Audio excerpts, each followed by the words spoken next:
The 920 KVEC Podcast Network is presented by the SLO County Real Estate Podcast with Hal Swayze. Up-to-date information on the local real estate market on your time. New episodes weekly at the podcast link at 920kvec.com and wherever you get your podcasts. California DRE 01111-911. Where KVEC News Talk time is now 5:06 on this Wednesday, October 5th, 2022. I'm Dave Congleton. Later on this hour, the folks from 4-H will be here. Big event coming up. We'll talk about that. Dr. James Bray checks in from Florida, describes that situation. Meanwhile, we continue our coverage of some of the local races, and we certainly want to include the mayoral race in Paso Robles. The incumbent is seeking re-election, but he has a challenger. The challenger joins us now as we say good afternoon and welcome back to Michael Rivera. Michael, how are you? I'm doing well. Nice to see you, sir. Thanks for coming in. You too. Take a minute and introduce yourself. Just on a personal level, who are you? Well, obviously, my name is Michael Rivera. My wife and I have been married 50 years. We have 3 grown children. Congratulations. And we are, I always tell people that Linda and I, for all of our lives on the Central Coast, which we've been here 50 years, we have always been servants. We serve our communities in whatever way we see or God sees us to do that. And so we've been servants for a long time. I've served in various commissions. I served on the Private Industry Council as chair or chief financial officer of Santa Barbara County. Excuse me. I also served as a chairman of the Parks Commission in Santa Maria. When we left Santa Maria, unfortunately, for various reasons, we had one of the best park systems in the area in the Central Coast. I also served as a planning commissioner. So I've been involved in our community. Linda and I had a running club for many years that we served the youth of the Santa Maria Valley, especially at-risk youth. So how long have you been in Paso Robles? We've been there about 22 years now. Okay. A lot of time. What's your website, Michael? MichaelRiveraforMayor.com. Spell Rivera just to help people out. Rivera. No relation to Geraldo. Okay. Well, you got to vote right there. All right. So you ran for city council, and now you're running for mayor. What was behind the decision to run for mayor? I was not planning to do this, Dave, but there were 3 things that occurred, and let me give you the three things so people get a complete understanding of why I'm sitting before you and speaking to your audience. The first one was the attack on the Tree of Life in Paso Robles. Now, I want to make something very clear here. This has nothing to do with pro-life, pro-choice, any of that. People have their points of view. I have my point of view. Others have theirs. Sure. But to attack a place like the Tree of Life and then have our mayor not make any pushback, not make any statements, and then misrepresenting what happened after that to me via an email, which I still have, it was totally out of line. And, I just have to ask, a lot of people don't know what happened with Tree of Life, what it is. That's right. Can you give us a short synopsis? Well, after the Roe Wade decision was sent back to the states, the Supreme Court did, obviously, there were some people that thought it was a good idea to attack the Tree of Life. Antifa, as well as Jane's Revenge, broke out all the windows, spray painted, just ruined the front of the building. And it was... And I want to make something very clear again, that even though I disagree with Planned Parenthood, if that would have been a Planned Parenthood facility, I would have been just as outraged, because we cannot have that sort of lawlessness in our city. So what did the mayor or the police chief do? Nothing. And what did you want them to do? What would you have done as mayor, Michael? I would have stepped up. I would have called out. First of all, I would have called them out. I would have made it very clear to the community via whatever means we had to condemn what happened. The current mayor did not. I would have called in local, obviously, law enforcement investigators. I think there would be easily a way to find activists who may have had some information that might have helped us. Mm-hmm. Also, I would have called in the sheriff's detective force. I would have called in the FBI because I felt this was a hate crime. Did they ever find out who was responsible? No, it's been dead. As you just said, nobody knew about it, and it was an outrage to me. It should have been. Now, if that would have been I just want to make something clear here. There was an issue that happened at the high school. That was unacceptable, too, where a rainbow flag was flushed down a toilet. Yes. That thing exploded. It was everywhere. Right. It seems awfully inconsistent to me that something as serious as this, a place where young women in crisis go, both pregnant and post-abortion, go for support, is just outrageous to me. All right, so that's number one issue. What's number two? Then this mayor thought it was a good idea to agendize and start moving forward on retail cannabis stores. Dave, you know you can have cannabis delivered to your door in our city under current legislation. In Paso Robles. Okay. And we have various other cannabis providers delivering their product to people in our city. Now, I want to make another point here. About 8 months ago, my grandnephew died from fentanyl-laced cannabis. He was a good kid.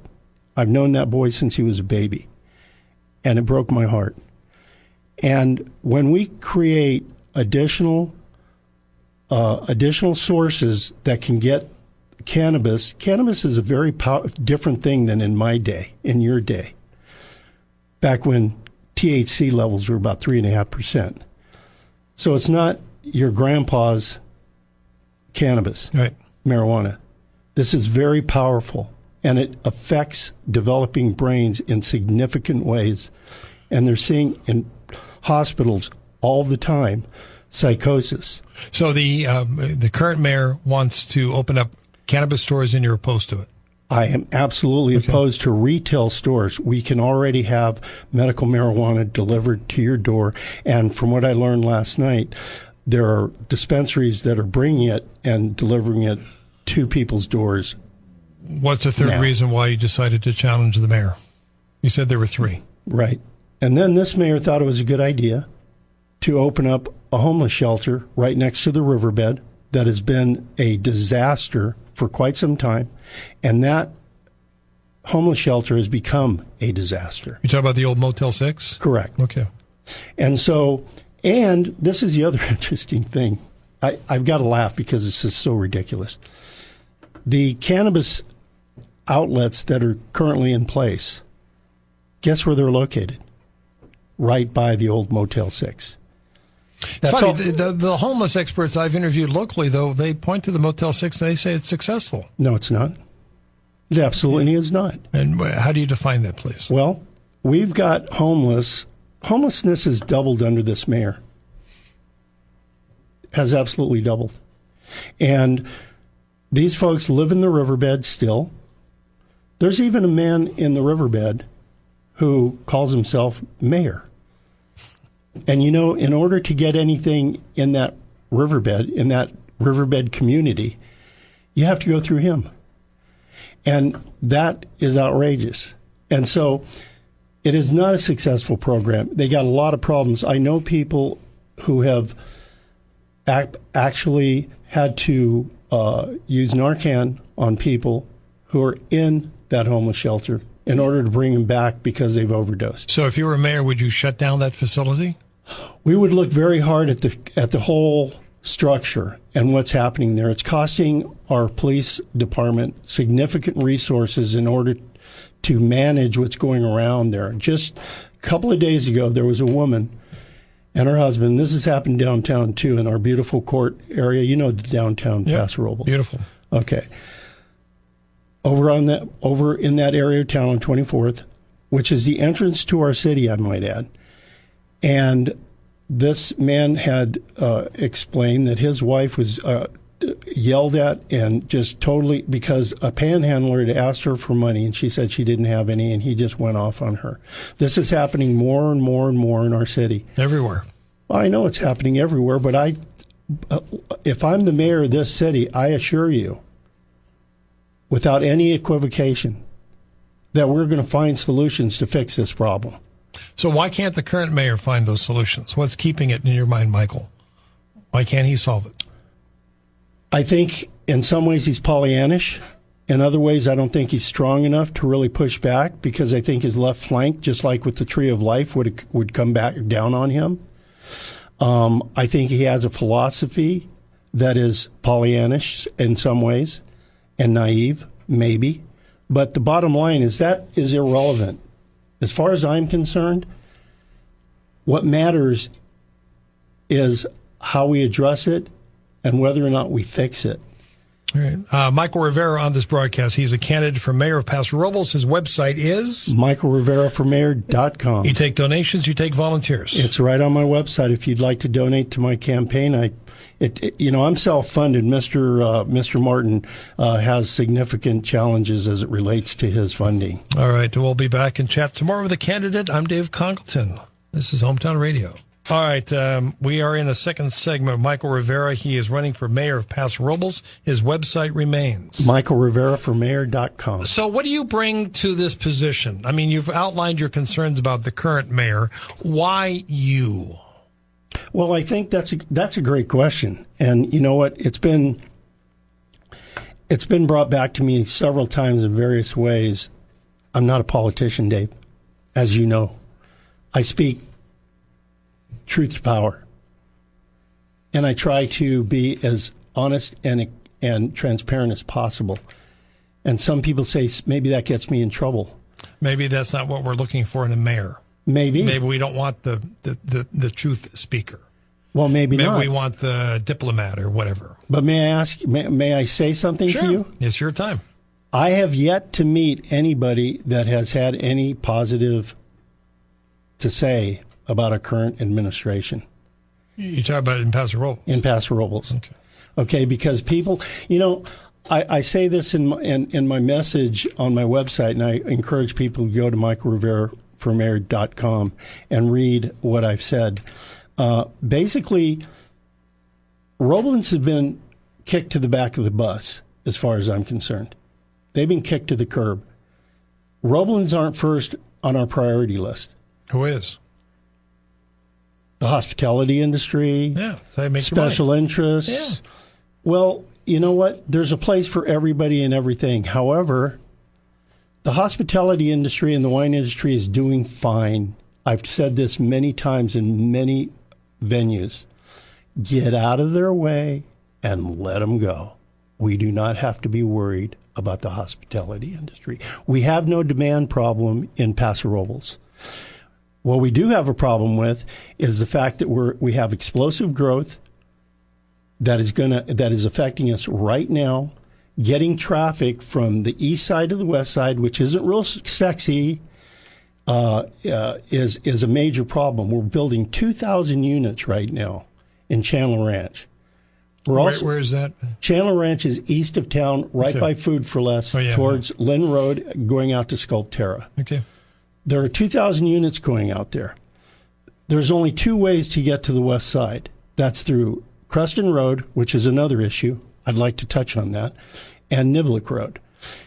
Those roads are so crowded in the morning when people are going to school. It's taking people almost 45 minutes just to get to the Cuesta Grade who work in San Luis Obispo. So what are you going to do about it? Well, we're going to have to find solutions. I didn't create the problem. We got to fix them. I know. But I think it's fair, though, Michael, with all due respect, for you to outline what you would do. Anybody considering bitch, I can do that. Well, we've got to find other arterials, or we've got to find other timing that we can create until we get those arterials done. We need to take a deep breath about our growth, because growth is going to make Paso Robles, if we don't plan properly and we don't slow down and take a deep breath and see where we're going and how we're going to get there, it's not going to be a very nice place to live. So 5 votes on the city council. Do you think this new city council is going to reflect your values more of the incumbent? Meaning, even if you win, how are you going to get anything done if you don't have the votes? Well, I think I have somebody that's has very similar values as I have. His name is Chris Bausch. He was just Chris Boucher. Okay. Chris Bausch. He was on the school board for many years, right. And Chris has similar values in me. So I've got two. You're endorsing him. Well, he's already on there. Okay, thank you. He's already on there, and he's running unopposed for his seat. And then I think we have somebody who has similar conservative values as I do, John Hammond. We may have to, convince him using common sense and logic in certain situations that we need to move a certain direction. He's always struck me as a pretty sharp guy. He's smart. Yeah, he's connected. He's one of those guys. See, I'm not a good old boy, Dave.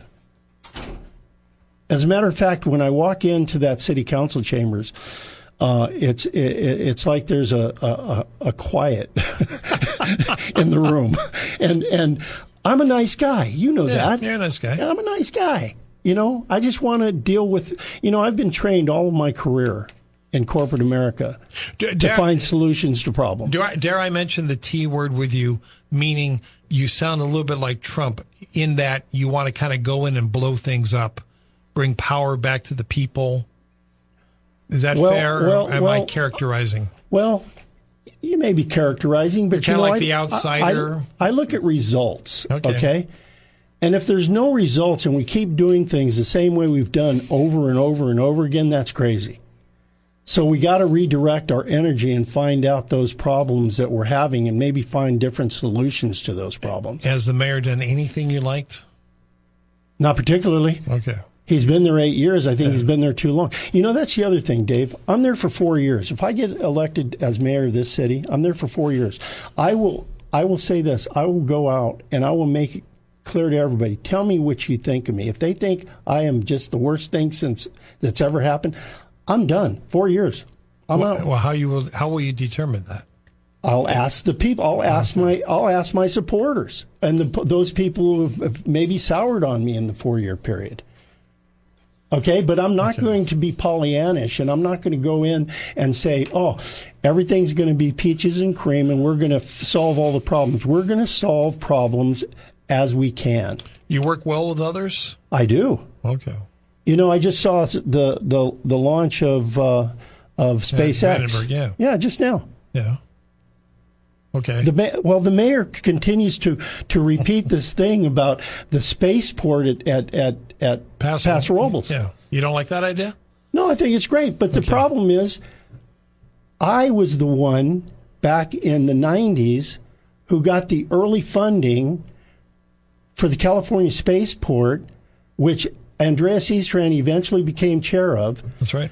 Spaceport also had a company called SpaceX on their board, right. And I was the one, and I also sat on some committees back then, and we got it done at Vandenberg. So I know the realities of getting a spaceport done, and so I know how much it costs. People have to remember that. But you like the idea. The idea. Okay. Yeah, I think it's a good idea, but it's going to be very expensive. There's one bridge that we need to do immediately if we're ever going to even get close to even beginning that process, and that bridge is at Airport and Union Road. That one bridge is going to cost $60 million. We're going to get that money. Good question. You're going to be busy. Good question. You're going to be busy. What's that website again, Michael? MichaelRiveraForMayor.com. All right. Are there going to be any forums between you and the mayor? We already had one. I'd love to talk about that. Any more? Not that I know of. You got 1 minute to talk about anything you want. Well, as I said, Lynn and I have been servants to our community for many, many years. And I want to serve Roblins. I want to put them at the front of the line. I want to make them number one. And if I get there, that's what we're going to intend to do. I believe in priorities, policy, and planning. Those three things are important in development. And I've been in government in various situations in my past, and I learned what not to do. So I understand government, I understand how it works, and I understand that I need 3 votes on that council. Because I can count to 3. The city manager can count to 3. Everybody. What do you think of the city manager? City manager's doing an okay job. He or she has your support? I have no idea. I haven't heard from him. No, you support the city manager. Oh, sure. At this point, sure. All right, fair enough. Michael Rivera for mayor.com. That's. All right, Michael, thanks for coming down. Appreciate your time. Thank you very much. Off we go. We've got news and traffic and weather.